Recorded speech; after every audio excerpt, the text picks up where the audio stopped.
Okay, so let's continue with our lessons on index laws. This time we'll look at the third index law, which converts powers to multiplication. So here we see that if we have a to the power of x and then to the power of y, then this is a to the x times y. Now this is actually just a consequence of the first index law. Remember that the first index law was that multiplication gets sent to addition. So if we look at this, then a to the x to the power of y means that we have a to the x times a to the x times a to the x y times. So we just multiply a to the x by itself y times. But then by index laws, that's by the first index law, that's just a to the x plus x y times. But if we add x up y times, that's the same as a to the x times y. So really, this is just index law 1. And by index law 1, we mean this index law here. Regardless, let's have a look at how we can use this index law to simplify some expressions. So this is the first index law problem we'll look at. So simplify 3x squared y cubed all squared. Okay, so 3 squared is 9. That's fine. We have x squared squared, which by the index law is x to the 4. And we have y cubed squared, which is y to the 6. So if we put all this together, we get 9 x to the 4 y to the 6. Okay, let's look at a problem that's a little more difficult.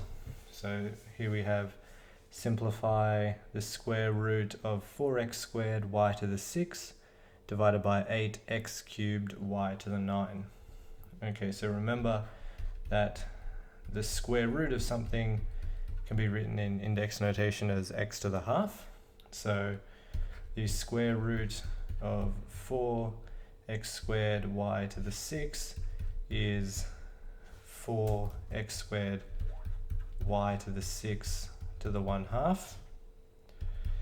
Now we just use the index law to see that this is simply 2x squared to the 1/2 y 6 to the 1/2. But this is just 2x y cubed, so that's the numerator. And the denominator remains the same for the moment. So what we have so far is 2xy cubed divided by 8x cubed y to the 9. And now we use the second index law. So let's just remind ourselves what that was. That was ax over a to the y is ax minus y. So division gets sent to subtraction.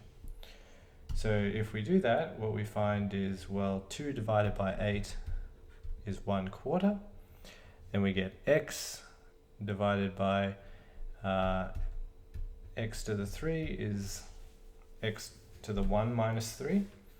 And we'll have y 3 minus 9.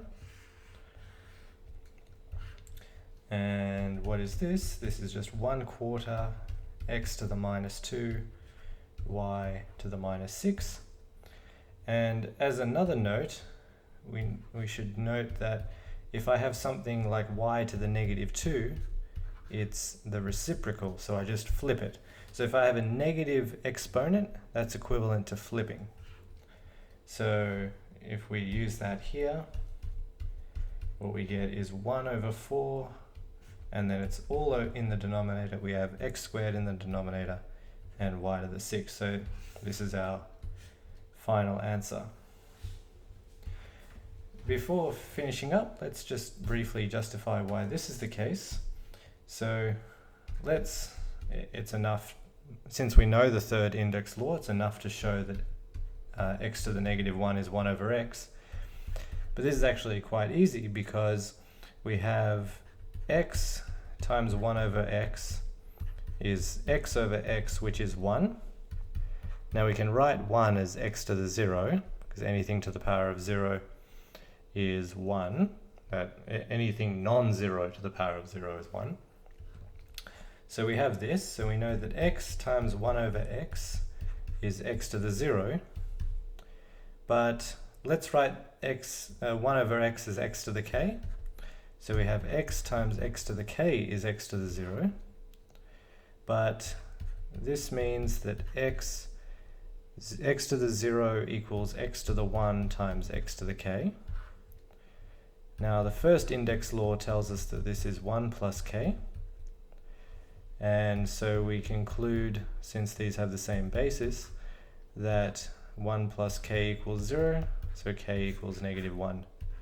This is the same argument that we used in the previous video to show that the square root of x was x to the 1/2. If this is a little complicated at the moment, don't worry too much. The main point is to be able to understand and work through these examples.